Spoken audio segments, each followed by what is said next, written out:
আল্লাহর নবী বিশ্বনবী রাহমাতুল লিল আলামিনের একজন সাহাবী আবু দাউদ শরীফের হাদিস উনি আল্লাহর রাসূলের কাছে গিয়ে বললেন, তখন নবীজি আমার একজন সন্তান আছে, ওই সন্তানকে আমি কিছু জমি জমার লিখিত আকারে দিয়ে দিতে চাই। এই সন্তান হলো পরের তরফের বিবির ঘরের সন্তান। আগের তরফের অনেকগুলো সন্তান আছে, তাদের মা দুনিয়াতে জীবিত নাই, না থাকার কারণে পরবর্তী বিবাহ করেছেন, ওই সন্তান জন্ম হয়েছে, বড় হয়েছে। পরের তরফের বিবি দ্বিতীয় বিবি বলতেছে, আপনি কোন সময় মারা যান সেটা বলা যায় না, আপনি দুনিয়াতে থাকা অবস্থায় আমার সম্পদ, আপনার সন্তান, আমার এই সন্তানকে আপনি সম্পদ লিখে দিয়ে যান। বিবির কথা শুনে আল্লাহর নবী সাল্লাল্লাহু আলাইহি ওয়াসাল্লামের দরবারে গেলেন, ইয়া বললেন, ইয়া রাসূলুল্লাহ, ইয়া হাবিবাল্লাহ, ও আল্লাহর নবী, আমার এই সন্তানটা আপনার কাছে নিয়ে এসেছি, আপনাকে সাক্ষী রেখে আমি কিছু সম্পদ আমার এই সন্তানকে দিয়ে দিতে চাই লিখিত আকারে। আল্লাহর নবী বললেন, হে সাহাবী, তোমার এই সন্তান ছাড়া আর কোনো সন্তান আছে কি? তিনি বলেন, আগের তরফের আরো 2-4 জন সন্তান আছে। আল্লাহর রাসূল বললেন, তুমি তাদেরকে কি এই পরিমাণ সম্পদ লিখিত আকারে দিয়েছো? বলে, না। কেন দেই নাই? তারা পরবর্তীতে সম্পদ পাবে। আমার বিবি আমার জীবদ্দশায় এই সন্তানকে নিশ্চয়তা দেওয়ার জন্য কিছু সম্পদ লিখে দেওয়ার জন্য আবদার করেছে। আল্লাহর নবী বিশ্বনবী রাহমাতুল লিল আলামিন বললেন, তুমি জুলুম করবে, আর এই জুলুমের তাহলে 8টা বিষয়ের মধ্যে 2টা হলো আল্লাহর হক, আর বাকি 6টা হলো বান্দার হক। একটা বিষয় এমন যেটা আল্লাহর হক আবার বান্দার হক, এই কারণে এটাকে একদিক থেকে আল্লাহর হক বলা হয়, আরেক দিক থেকে বান্দার হক বলা হয়। কোন কোন মুফাসসির বলছেন যে এটা বান্দার হক।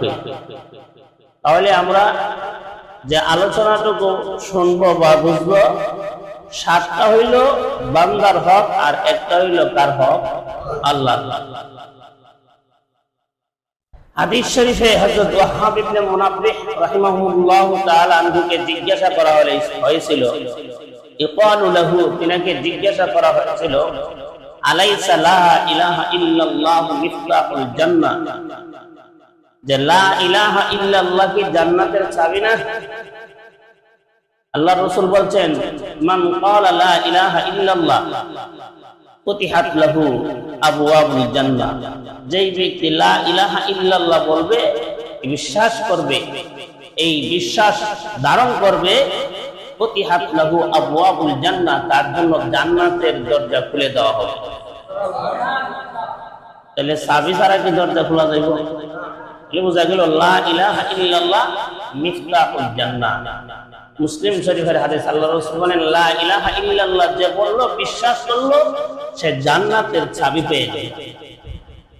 ওয়াহাব ইবনে মুনাব্বিহ রাহিমাহুল্লাহ তাআলা আনহুকে জিজ্ঞাসা করা হলো যে লা ইলাহা ইল্লাল্লাহ কি জান্নাতের চাবি না? তিনি বললেন, হ্যাঁ বালা, অবশ্যই লা ইলাহা ইল্লাল্লাহ জান্নাতের চাবি, ওয়ালাকিন লাইসা লাহু মিফতাহুন ইল্লা ওয়া লাহু আসলান, যে এমন কোন চাবি নাই যেই চাবির মধ্যে আল থাকে না, দাঁত থাকে না। নাকি আছে এমন এমন সোজা সোজা চাবি আছে? একটু নাই কইল কি থাকে, আল তাকে, দাঁত থাকে। এটা খাপে খাপে মিললে তখন মুরসা দিলি তালা খুলে, এর আগে খুলে। উনি বলতেছেন, ওয়ালাইসা লাহু মিফতাহুন, এমন কোন চাবি নাই, ওয়া লাহু আসনান, যেই চাবির মধ্যে দাঁত নাই। যদি ফাইন জিতা বিমিফতাহিন লাহু আসনান, যদি তুমি এমন চাবি নিয়ে যেতে পারো যে চাবির মধ্যে দাঁত আছে, আল আছে, তাহলে ফুতিহাত লাক, তোমার জন্য জান্নাতের দরজা খোলা সহজ হবে, খুলতে পারবে। আর যদি তুমি এই চাবি না নিয়ে যেতে পারো, দাঁতওয়ালা আলওয়ালা চাবি যদি না নিয়ে যেতে পারো, ওয়ালাইসা লাকা মিফতাহুন ওয়ালাকা ফুতিহাত, তোমার জন্য ওই জান্নাতের দরজা খোলা সম্ভব হবে না। কারণ জান্নাতে যেতে হলে চাবি অবশ্যই লাগবে। এই জন্য এই হাদিসকে সামনে রেখে জান্নাতের চাবির আল কি হবে, দাঁত কি হবে, এই সবগুলো জান্নাতের চাবির দাঁত কি হবে, আল কি হবে, এই আয়াতের মধ্যে আল্লাহ তাআলা তুলে ধরছে। সবগুলো দাঁত এখানে উল্লেখ করা হয় না, এখানে মাত্র 8টা দাঁত 8টা আলের কথা উল্লেখ করবে। এই 8টা আল বা 8টা দাঁত যদি আমাদের মধ্যে আমরা গুণগুলো আনতে পারি, তাহলে আমাদের জান্নাতের চাবি পেয়ে যাওয়া সহজ হয়ে যায়। কারণ জান্নাতের চাবি ছাড়া জান্নাত খোলা সম্ভব না। আদম আলাইহিস সালাম যেহেতু আমাদের আদি পিতা, কিয়ামতের মাঠে এই দিকটা বিচার শুরু হইব। আদম আলাইহিস সালাম ইয়া নাফসি ইয়া নাফসি করতে করতে আগে আগে জান্নাতে যাবে। যা কি যা হিসাব নিকাশ, শেষ নবী আছে, সাইয়্যিদুল মুরসালিন আছে, মুহাম্মদুর রাসূলুল্লাহ আছে, উনি উম্মতের সব দায়িত্ব দেখবেন। আমি তা চিন্তা করে লাভ নেই, জায়গা জান্নাত। সুবহানাল্লাহ বলেন না ভাইরা আমার। আদম আলাইহিস সালাম জান্নাতের গেটে গিয়া বলবে, এ আসো, জান্নাতের দরজা খুলে দাও, আমি জান্নাতে প্রবেশ করতে চাই। ভিতর থেকে আওয়াজ আসবে, জান্নাতের দরজার চাবি তো আমাদের কাছে নাই। আদম আলাইহিস সালাম বলবে, তোমরা জান্নাতের ভিতরে আসো, চাবি কার কাছে? তখন তারা বলবে, জান্নাতের চাবি আমাদের কাছে নাই। কার কাছে? বলি আখিরি জামানার পয়গম্বর বিশ্ব নবী রাহমাতুল লিল আলামিনের কাছে জান্নাতের চাবি। নবীর কাছে জান্নাতের চাবি, আমরা নবীর কাছে জান্নাতের চাবি। কি গর্ব হয় না? নিজের কাছে একটু ভালো লাগে না যে আমরা নবীর কাছে কি জান্নাতের চাবি? হিসাব করলে, কোরআন হাদিস রিসার্চ করলে, গবেষণা করলে দেখা যায় জান্নাতের সব সরদারি আমরা। এটা জান্নাতের মধ্যে, জান্নাতের চাবি আমাদের নবীর হাতে। আবার জান্নাতের মধ্যে সাইয়্যিদুশ শাবাবি আহলিল জান্নাহ হাসান ওয়াল হুসাইন, আল হাসান ওয়াল হুসাইন সাইয়্যিদা শাবাবি আহলিল জান্নাহ। হাসান হুসাইন হইল জান্নাতের যুবকদের সর্দার, যুবকদের নেতা। আর আবু বকর হইল বয়স্ক মানুষের সর্দার। এরপরে মহিলাদের সর্দার, যত আদম থেকে নিয়ে কিয়ামত পর্যন্ত যত নারী আসবে, সমস্ত নারীদের সর্দার হইল ফাতিমাতু সাইয়্যিদাতু নিসাই আহলিল জান্নাহ। হযরত ফাতিমা রাদিয়াল্লাহু তাআলা আনহা জান্নাতের সমস্ত মহিলাদের লিডার হবে। সেই দৃষ্টিকোণ থেকে আমরাই সব জান্নাতের সর্দার। এখন কি এই জান্নাতে যাওয়ার আগ্রহ থাকতে হবে না? আদম আলাইহিস সালাম বলবে, শেষ নবীর কাছে জান্নাতের চাবি পেলে হাত যাও, তোমরা একজন গিয়ে চাবিটা নিয়ে আসো, আমি জান্নাতে প্রবেশ করতে চাই। ভিতর থেকে ওর গিলমানরা বলবে, এই সাহস কারো হয় নাই। বিশ্বনবী যতক্ষণ পর্যন্ত এই গেটের তালা না খুলবে, কোন উম্মত এমনকি কোন নবী প্রবেশ করতে পারবে না। তাহলে এই চাবির দাম আছে না? এখন চাবি থাকলে তো আমরা চরমুনায় গেছিলাম, যার কাছে এটা কি কেবিনের চাবি আছে, হেরার তো আলে তো একটা মজা, যারা কেবিনে জিনিসপত্র রাখছে নিরাপদ, চাবি লয়ে বেড়ায় যেন মনে হচ্ছে সেখানে ঘুরতেছে, জিনিসপত্রের নিরাপত্তা। তাহলে যার কাছে জান্নাতের চাবি থাকবে, সে কিয়ামতের মাঠে যেখানেই থাকুক, চাবি নিয়ে আসবে, জান্নাতের গেটে তো খুলে দিবে, তার শ্বাস করে জান্নাতে প্রবেশ করে চলে। চাবিওয়ালা লোকের বহু দাম, সময় অবস্থা অনুপাতে চাবির অনেক দাম। এই জন্য এই হাদিসে, এই আয়াতের মধ্যে চাবির মধ্যে কতগুলো দাঁতের কথা উল্লেখ করা হয়েছে। আল্লাহ তাআলা বলতেছেন, ওয়ালাকাদ ওয়াইযা আখাযনা মিসাকা বানী ইসরাঈলা আল্লা তা'বুদু ইল্লাল্লাহ ওয়াইয আখাযনা মিসাকা বানী ইসরাঈল। আমি আল্লাহ রাব্বুল আলামিন পূর্বেকার উম্মত বনি ইসরাঈল ইহুদিদের কাছ থেকে আমি আল্লাহ তাআলা অঙ্গীকার নিয়েছিলাম, আল্লাহ তা'বুদু ইল্লাল্লাহ, তোমরা আমি আল্লাহ ব্যতীত কারো ইবাদত করবা না। তাহলে এই ইবাদত আল্লাহ ব্যতীত অন্য কারো ইবাদত করা যাবে না। এই হকটা কার? আল্লাহ। একমাত্র গোলামি কার করতে হবে? আল্লাহ। নাকি কোন ফিরের গোলামি করা যাবে? কোন মাজারের গোলামি করা যাবে না? কোন নেতার গোলামি করা যাবে না? কোন সরকারের গোলামি করা যাবে না? কোন ইমাম মুয়াজ্জিন বা কোন খতিব সাহেবের গোলামি করা যাবে? যে খতিব সাহেব যা করবে তাই আমি মানব? হ্যাঁ, না। খতিব সাহেব যতক্ষণ পর্যন্ত সঠিক কথা বলবে, কোরআন হাদিসের কথা বলবে, ততক্ষণ তার কথা আমি মানব। যখন কোরআন হাদিসের বাহিরে কোন কথা বলবে, তখনও ওনার কথা আর কি করা যাবে না, মানা যাবে না। নেতা যতক্ষণ পর্যন্ত কোরআন হাদিসের ভিতরে থাকবে, নেতা যত বড়ই হোক না কেন, যখন সে আমার রাসূলকে গালি দিবে, যখন ইস্তেমার মাঠে জঙ্গিবাদীদের আখড়া বলে গালি দিবে, এই সমস্ত নেতাকে পরিত্যাগ করে সেই দল থেকে বের হয়ে আপনি আমাকে ইসলামের পথে চলে আসতে হবে। যেই সমস্ত কুলঙ্গাররা যেই শত বৎসর ধরে সেই দ্বীনের দাওয়াতের মাঠ, ঢাকার টঙ্গীর ইস্তেমার মাঠকে যারা জঙ্গিবাদী বলবে, সেখানে যারা উপস্থিত হয় তারা নাকি জঙ্গিদের সদস্য, যাদেরকে যারা এইরকম অবজ্ঞা করে ইসলামপন্থীদেরকে গালি দেয়, তাদেরকে আমরা সবসময় পরিত্যাগ করতে হবে। যদি না করি হাসর দিন এই নেতার সঙ্গে আমাকে জাহান্নামে যেতে হবে। একজন মুনাফিক একবার এই দলে থাকে, আরেকবার ওই দলে থাকে। ফজলুর রহমান নামে কিশোরগঞ্জের এক নেতা, সে ঢাকা বিশ্ব ইস্তেমার মাঠকে জঙ্গিবাদীদের মাঠ বলে সে আখ্যায়িত করছে। আলেমদেরকে সে জঙ্গিবাদী বলছে। সে এক সময় আওয়ামী লীগ করতো, এখন বিএনপি করে।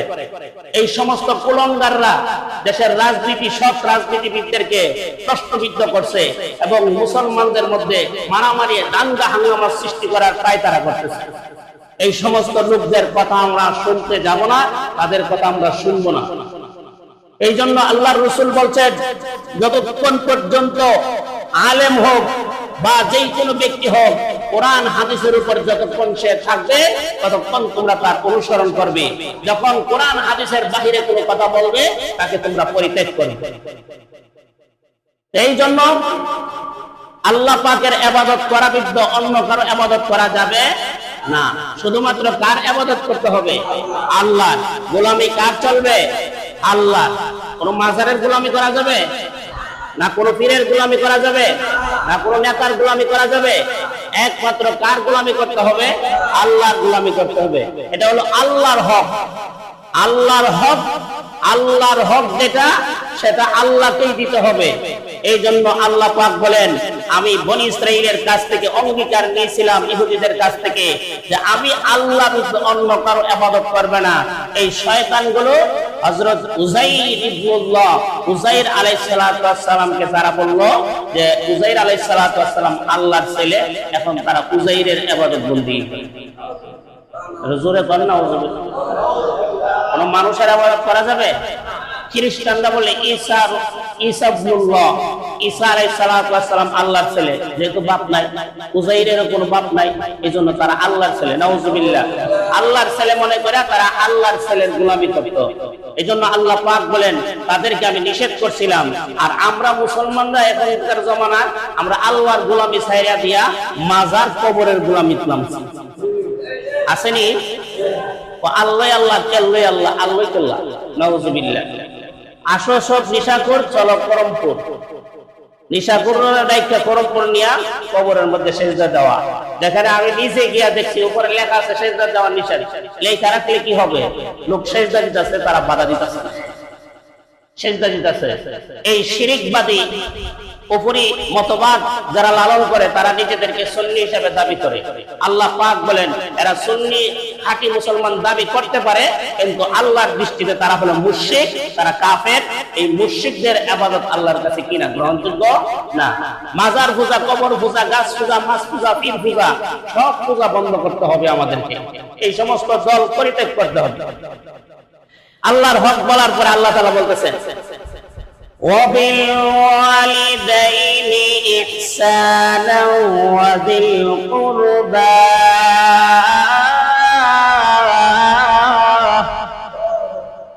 দুই নম্বরে আল্লাহ তাআলা বান্দার হকের কথা তুলে ধরেছেন وبالوالدين إحسانا দুই নম্বর তোমরা যে হকগুলো আদায় করবা সেটা হলো মাতা পিতার সঙ্গে সদাচরণ করা।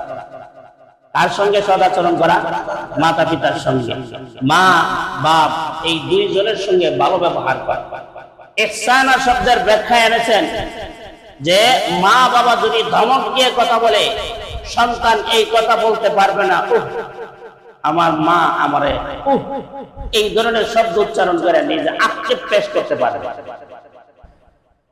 আরেক বর্ণনায় আছে যে এমন কথা সন্তান বলবে না যেই কথার কারণে মা অথবা বাবা এই কথা বলে আহ আহ শব্দ উচ্চারণ করে, যে কি সন্তান জন্ম দিলাম, কি এক সন্তান আমি প্রসব করলাম, কি সন্তান আমি লালন পালন করলাম, আজকে সন্তান আমাকে এরকম ধিক্কার দিচ্ছে, আমাকে কষ্ট দিচ্ছে। মার মুখ দিয়া বাবার মুখ দিয়া শব্দ উচ্চারিত হবে এমন কোন কথা বলা যাবে না, এটাকে বলা হয় ইহসান। অথবা সন্তানের কোন আচরণে সন্তান মা বাবা কোনো কথা বলার কারণে সন্তান শব্দ করবে এরকম অধিকার সন্তানের নাই। কিন্তু আমাদের সমাজে অনেক মা বাবা আছে জালেম, এসব মা বাবা আছে কি জালেম, নিজের হাতে নিজের সন্তানকে জবাই করে ফেলে। ইদানিং নিজের হাতে নিজের বাচ্চা দুইটাকে জবাই করে সে আত্মহত্যা। এই মা বাপ গুলো জালেম, আত্মহত্যা করে না এমন মা বাবা আছে সন্তানকে কষ্ট দেওয়ার জন্য সে ইচ্ছা করে সন্তানকে কষ্ট দেয়। 5টা সন্তানের সুযোগ সুবিধা করতে গিয়ে আরেকটা সন্তানকে সে একচাটিয়া কষ্ট দেয়। 3টা সন্তানকে সুবিধা দিতে গিয়া বাকি 2টা সন্তানকে একচাটিয়া কষ্ট দেয়। কেন? এটা তার মেজাজ, গাওরা মেজাজ। সন্তানকে 2টাকে এক সাইডে রাখে, 3টারে এক সাইডে রাখে, ওই 3টার দ্বারা সুযোগ সুবিধা ভোগ করে আর 2টারে চাপের মধ্যে রাখে। এগুলো ওরা মা বাবার জন্য জুলুম। মা বাবাকে হাসরের দিন আল্লাহর কাঠগড়ায় দাঁড় হতে হবে। প্রত্যেকটা সন্তানকে এক পাল্লায় এক মাপের দেখতে হবে। হ্যাঁ, মহব্বতের ক্ষেত্রে একজনের সাথে বেশি হইতে পারে, কমও হইতে পারে, কিন্তু দুনিয়ার দিক থেকে, অর্থ সম্পদ দেওয়ার দিক থেকে তাকে সমানভাবে প্রত্যেকটা সন্তানকে সমানভাবে দিতে হবে। ভাইয়ের আমার, আল্লাহর নবী বিশ্বনবী রাহমাতুল লিল আলামিনের একজন সাহাবী আবু দাউদ শরীফের হাদিস উনি আল্লাহর রাসূলের কাছে গিয়ে বললেন, তখন নবীজি আমার একজন সন্তান আছে, ওই সন্তানকে আমি কিছু জমি জমার লিখিত আকারে দিয়ে দিতে চাই। এই সন্তান হলো পরের তরফের বিবির ঘরের সন্তান। আগের তরফের অনেকগুলো সন্তান আছে, তাদের মা দুনিয়াতে জীবিত নাই, না থাকার কারণে পরবর্তী বিবাহ করেছেন, ওই সন্তান জন্ম হয়েছে, বড় হয়েছে। পরের তরফের বিবি, দ্বিতীয় বিবি বলতেছে আপনি কোন সময় মারা যান সেটা বলা যায় না, আপনি দুনিয়াতে থাকা অবস্থায় আমার সম্পদ, আপনার সন্তান, আমার এই সন্তানকে আপনি সম্পদ লিখে দিয়ে যান। বিবির কথা শুনে আল্লাহর নবী সাল্লাল্লাহু আলাইহি ওয়াসাল্লামের দরবারে গেলেন, ইয়া বললেন, ইয়া রাসূলুল্লাহ, ইয়া হাবিবাল্লাহ, ও আল্লাহর নবী, আমার এই সন্তানটা আপনার কাছে নিয়ে এসেছি, আপনাকে সাক্ষী রেখে আমি কিছু সম্পদ আমার এই সন্তানকে দিয়ে দিতে চাই লিখিত আকারে। আল্লাহর নবী বললেন, হে সাহাবী, তোমার এই সন্তান ছাড়া আর কোনো সন্তান আছে কি? তিনি বলেন, আগের তরফের আরো 2-4 জন সন্তান আছে। আল্লাহর রাসূল বললেন, তুমি তাদেরকে কি এই পরিমাণ সম্পদ লিখিত আকারে দিয়েছো? বলে না। কেন দেও নাই? দেই নাই, তারা পরবর্তীতে সম্পদ পাবে। আমার বিবি আমার জীবদ্দশায় এই সন্তানকে নিশ্চয়তা দেওয়ার জন্য কিছু সম্পদ লিখে দেওয়ার জন্য আবদার করেছে। আল্লাহর নবী বিশ্বনবী রাহমাতুল লিল আলামিন বললেন, তুমি জুলুম করবে, আর এই জুলুমের সাক্ষী আমি রাসূলকে বানানোর জন্য এসেছো, আমার দরবারে তোমার কোনো স্থান নাই, জায়গা নাই, চলে যাও, এখান থেকে দূরে সরে যাও। সব সন্তানগুলোকে এক দৃষ্টিতে দেখবা, সকলকে সমানভাবে সম্পদ ভাগ করে দিবা, তাহলে আমার কাছে আসবা। তবে একতরফা ভাবে এক সন্তানকে বেশি দিবা, আরেক সন্তানকে কম দিবা, এটা বেইনসাফি, এটা জালেম, এটা জুলুমের কাজ। সুতরাং জালেম তুমি জালেম হয়ে জুলুম করবা আর আমার এই জুলুমের সাক্ষী বানাইবা, আমি তোমাকে এই সুযোগ দিব নবী হয়ে, কখনো এটা তুমি কল্পনা করো। অনেক মার আছে, বাবার আছে, মেয়ের পক্ষ চলে যায়, ছেলেদেরকে কোনো সম্পদ দেয় না। অনেক মা আছে, অনেক বাবা আছে, ছেলের পক্ষে চলে যায়, মেয়েদেরকে সম্পদ দেয় না। এইভাবে মেয়ে ছেলেদের প্রতি ভারসাম্য করে জুলুম করা হয়। হাসরের দিন ওই মা বাবা আল্লাহর বিচারের কাঠগড়ায় দাঁড় হতে হবে। যদিও আল্লাহ রাসূল এই কথা বলেছেন, কিন্তু সন্তানদেরকে সাবধান করে দিয়েছেন, রে সন্তানেরা, ইয়া বুনাইয়া আকিমিস সালাহ। লুকমান হাকিম তার সন্তানকে নসিহত করেছেন, নামাজ পড়ো, ওয়া'মুর বিল মা'রুফ ওয়ানহাউ আনিল মুনকার, সৎ কাজের আদেশ করো, অসৎ কাজে নিষেধ করো। সন্তান রে, তুমি যতই প্রভাবশালী হও, যত অর্থশালী হও, যতই বড়লোক হও না কেন, যতই শিক্ষিত হও না কেন, মা বাবা তুমি তোমাকে বিন্দু মাত্র সম্পদ নাও দেয়, কিন্তু মার সামনে দাঁড়ায়া, বাবার সামনে দাঁড়ায়া বেয়াদবিমূলক কোনো আচরণ করতে পারবা না। কারণ তোমার মা বাবা তোমাকে যে জন্ম দিয়েছে, এই জন্মের প্রতিশোধ, জন্মের ঋণ তুমি পরিশোধ করতে পারবে না। তুমি তোমার মা বাবার জন্ম যে তোমাকে দিয়েছে সেই ঋণ পরিশোধ করতে পারবে না। তোমার গায়ের চামড়া ছিলে যদি তাদের জন্য জামা বানায় দাও, শুকায়া সেলাই করা জামা বানায় দাও, তারপরও মা বাবার ঋণ তুমি শোধ করতে পারবে না। মা বাবাকে মা বাবার জায়গা রেখে শাসন করা হয়েছে। কোন সন্তানের উপর ভারসাম্য করে জুলুম করতে পারবে না, বৈষম্য করতে পারবে না। আর সন্তানকে বলা হয়েছে সম্পদ না দিলেও তোমাকে যে মা বাবা জন্ম দিয়েছে সেই সুবাদে তুমি মা বাবার সঙ্গে কটু ব্যবহার, খারাপ ব্যবহার করতে পারবে না। এজন্য উভয় শ্রেণীর হক যার যার অবস্থান থেকে বোঝা আদায় করতে হবে। কোন মা যদি তার সন্তানের হক না দিয়ে আটকায় রাখে, বাবা যদি আটকায় রাখে, এই মা বাবা অতি শীঘ্রই দুনিয়া থেকে বিদায় হয়ে যাবে। কারণ হইল তার কারণে তার সন্তানরা যে সুযোগ সুবিধা ভোগ করার কথা ছিল, তার কারণে সেটা ভোগ করতে পারতেছে না। যে আরেকজনের নিয়ামত যেটা আল্লাহ দিয়েছেন সেটাকে আটকায় রাখা আরেকজনকে কষ্ট দিলে এর বিনিময়ে তার মরণ অতি শীঘ্রই কাছাকাছি চলে আসবে। কারণ তার কারণে আরো 10 জন 5 জন লোক বঞ্চিত হয়েছে। এই জন্য মা বাবার হক সঠিকভাবে আদায় করতে হবে। 2 নাম্বার আল্লাহ তাআলা বলছেন। 3 নাম্বার বলতেছেন, ওয়াদিল কুরবা ওয়াল ইয়াতামা ওয়াল মাসাকিন। ওয়াদিল কুরবা নিকট আত্মীয়, আত্মীয় স্বজন, রক্ত সম্পর্ক আত্মীয় আছে, ভাই বোন, এইভাবে নানা নানি, দাদা দাদি, এই আত্মীয়দের সঙ্গে সম্পর্ক বজায় রাখা, তাদের সঙ্গে ভালো ব্যবহার করা। অনেকে আছে চাচার সঙ্গে খারাপ ব্যবহার করে, চাচতো ভাইয়ের সঙ্গে খারাপ ব্যবহার করে, বা আত্মীয়তা ফুফুর সঙ্গে খারাপ ব্যবহার করে। এইভাবে নানা নানি, আত্মীয়, রক্ত সম্পর্ক লোকের সাথে খারাপ ব্যবহার করে। আল্লাহর নবী আল্লাহ পাক রব্বুল আলামিন বলেন, ওয়াদিল কুরবা, তোমার নিকট আত্মীয় যত রক্তের সম্পর্ক যারা আছে সকলের সঙ্গে খারাপ আচরণ করা থেকে বিরত থাকবা, ভালো আচরণ করবা।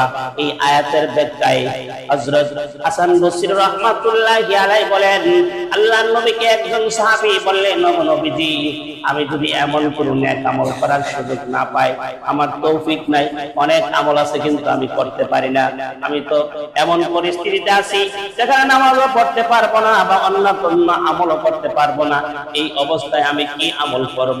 আল্লাহর রাসূল বলেন, সাহাবীরা রে, ওই সময় তুমি তোমার মুসলমান ভাইয়ের সঙ্গে হাসি মুখে সাক্ষাৎ করবা, তোমার আমলনামায় সওয়াব হয়ে যাবে। একটু আস্তে কই, বুঝার একটা জোরে লিখি। হাসি মুখে সাক্ষাৎ করলে, হাসি মুখে কথা বললে, সুন্দর ভাষায় সুন্দর শব্দ চয়ন করে, মাধুর্য শব্দ ব্যবহার করে যদি আপনি কথা বলেন, আল্লাহর রাসূল বলেন প্রত্যেক কথার বিনিময়ে এক একটা করে সগীরা গুনাহ মাফ হবে, এক একটা করে নেক তার আমলনামায় লেখা হবে। শুধু তাই না, আল্লাহর রাসূল বলেন, হাসি মুখে যখন একজন মুসলমান আরেকজন মুসলমানের সঙ্গে মুসাফা করবে আর হাতটাকে হালকা একটু জারা দিবে, এইভাবে নাড়া দিবে, আল্লাহর রাসূল বলেন দুজনের শরীরে যেই পরিমাণ সগীরা গুনাহ ছিল সবগুলো সঙ্গে সঙ্গে শরীর থেকে ঝরে যাবে, সব সগীরা গুনাহ মাফ হয়ে যাবে। এই জন্য নিকট আত্মীয়র সঙ্গে ভালো ব্যবহার করা। ওয়াল ইয়াতামা, 4 নাম্বার হলো এতিমদের সঙ্গে ভালো ব্যবহার করা। আল্লাহর রাসূল বলেন, আমি এতিম ছিলাম, আমার মা বাপ আমার ছোট সময়ে মারা গিয়েছিল, তোমরা বুঝবা না এতিমের দরদ। এতিম যদি পাও, তার মাথায় যদি হাত বুলায়া দোয়া করো, তার মাথায় যতগুলো চুল আছে তোমার আমলনামায় সেই পরিমাণ নেক আল্লাহ তাআলা দান করবে।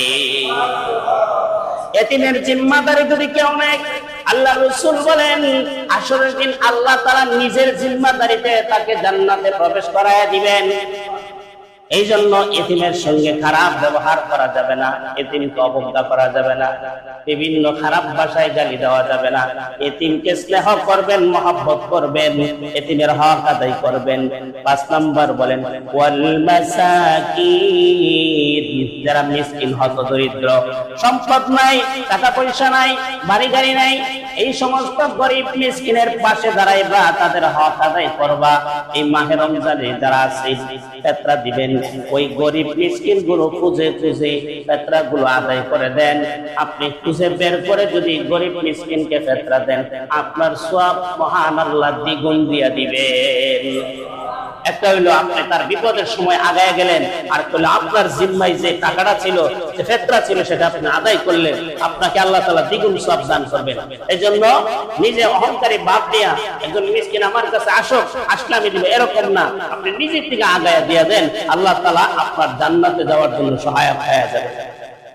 এরপরে আল্লাহ তাআলা বলছেন 6 নাম্বার ওয়াকুলু লিন-নাসি হুসনা, মানুষ সব শ্রেণীর মানুষের সঙ্গে হাসি মুখে সুন্দর ভাষায় কথা বলবা। আমরা মনে করি নিজের আত্মীয়র সঙ্গে যদি ভালো ব্যবহার করার দরকার। অপরিচিত লোক হইলে আর তারা বলে নাকটা ফাটাইলাম। এদিন গাড়ি বাজারের মধ্যে লাগছে, এক ড্রাইভার আরেক ড্রাইভার ঘুষিয়ে লিখছে, অথচ সে যদি জানতো ভালো ব্যবহার করা সওয়াব, সে বললে ভাই আসলে আমার দোষ হয়েছে, আমি ভুল করছি, আপনি আমার মাফ করে দেন। নিজে নরম হয়ে গেল, তার সঙ্গে ভালো ব্যবহার করলে। আমরা জানি না মানুষের সঙ্গে ভালো ব্যবহার করলে যে আমাদের আমলনামায় সওয়াব হয়, এই জিনিস আমরা জানি না, এই কথা আমরা স্মরণ রাখি না। এই জন্য মানুষের সঙ্গে আমরা যাতা সাতা যেই রকম মনে চাই সেই রকম শব্দ ব্যবহার করি, খারাপ গালি দিতে পছন্দ করি। এই সমস্ত কাজ থেকে, সমস্ত কথাবার্তা থেকে আমাদেরকে বিরত থাকতে হবে। এই জন্য আল্লাহ পাক বলেন সব শ্রেণীর মানুষের সঙ্গে তার সম্মান বজায় রেখে তাকে মূল্যায়ন করতে হবে। আবার বাপের সমান বয়সের লোক গিয়া বলেন এই তুই গিয়া, কারণ বাবার বয়সের লোককে বাবার মতো শ্রদ্ধা করে কথা বলে। নিজের সমবয়সী যারা আছে তাদের সঙ্গে সমবয়সী যেভাবে শব্দ ব্যবহার করলে খুশি হয়, এইরকম শব্দ ব্যবহার করে। এখন সমবয়সী ব্যক্তিরা যদি বাবার মতো শ্রদ্ধা করেন, এটা বাড়াবাড়ি হয়ে যাবে। নিজের সেই ছোট যে আছে তাকে ছোট হিসাবে যেই রকম স্নেহ করার সেই রকম স্নেহ করবেন। তারে যদি বড় ভাইয়ের মতন সম্মান করেন, এটা বাড়াবাড়ি হয়ে যাবে। সে আপনার উপর একসময় আপনাকে মূল্যায়ন করবে না, আপনার উপর চড়াও হয়ে যাবে, বেয়াদব হয়ে যাবে। এই জন্য যার যার অবস্থান থেকে ব্যক্তি বিশেষ তাকে তার অবস্থা অনুযায়ী থেকে মূল্যায়ন করতে হবে। এটাই হলো হুসনা, উত্তম ব্যবহার। এরপরে আল্লাহ তাআলা 7 নাম্বার বলতেছে ফাআকিমুস সালাতা ওয়া আতুজ যাকাত। 7 নাম্বার আল্লাহ তাআলা বলেন আকিমুস সালাত, নামাজ কায়েম করো। এটা কেবল একমাত্র আল্লাহর হক নাকি দুনিয়ার কারো হক? শুধুমাত্র কার হক? আল্লাহর হক। এই দুইটা হক হলো আল্লাহর। আরেকটা হক হলো ওয়াতুজ যাকাত। 8 নাম্বার হলো যাকাত দেওয়া। যাকাতটা একদিক থেকে বান্দার হক, আরেক দিক থেকে আল্লাহর হক। আল্লাহর বিধান হলো যাকাত দিয়ে দেওয়া। আপনি যদি 1 লক্ষ টাকার মালিক হন, তাহলে আপনার 2500 টাকা যাকাত আসবে। সেই হিসাবে আপনি হিসাব করে যাকাত দিয়ে দিবেন। এই 1 লক্ষ টাকা এমন হতে হবে যে আপনার ঋণ থাকতে পারবে না, আপনার পরিবারের খরচের বাহিরে হতে হবে, এবং এটা কারো হাওলাত করা টাকা আপনার হাতে, মানে কারো জমা দিয়ে রাখছে আপনার কাছে, আমানত দিয়ে রাখছে, এই টাকা হতে পারবে না। সম্পূর্ণ আপনার মালিকানা হতে হবে এবং আপনার ঋণ মুক্ত হতে হবে। আবার 1 বছর, পূর্ণ 1 বছর এই 1 লক্ষ টাকা অতিবাহিত হওয়ার পরে আপনার উপর 2500 টাকা যাকাত আসবে। এইভাবে যাকাত, এটা আল্লাহর বিধান। আপনার দায়িত্ব হইল গরিব মিসকিনকে যাকাত খাওয়ার লোকদেরকে দিয়ে দেওয়া। এই 8টা আমল, এই 8টা আমল হইল আমাদের জন্য করণীয়। আমরা যদি এই 8টা আমল করতে পারি তাহলে জান্নাতের চাবি পাওয়া আমাদের জন্য সহজ। আল্লাহ তাআলা আমাদের সকলকে এই 8টা আমল করার তৌফিক দান করুন। এরপরে আল্লাহ তাআলা বলতেছেন, সুম্মা তাওয়াল্লাইতুম ইল্লা কালিলাম মিনকুম আনতুম মুরিদুন। তোমাদের মধ্যে অধিকাংশ লোকেরাই এই আমল করা থেকে তারা পিছপা হয়ে যায়। অল্প কিছু লোক এই আমলগুলো করে, বেশিরভাগ লোকই এই আমলগুলো করে না, অল্প কিছু লোক এই আমলগুলো করে। এজন্য আমরা সকলে এই আমলগুলো করার চেষ্টা করব। আল্লাহ তাআলা আমাদের সকলকে তৌফিক দান করুন। ওয়া মা আলাইনা ইল্লাল বালাগ। আসসালামু আলাইকুম।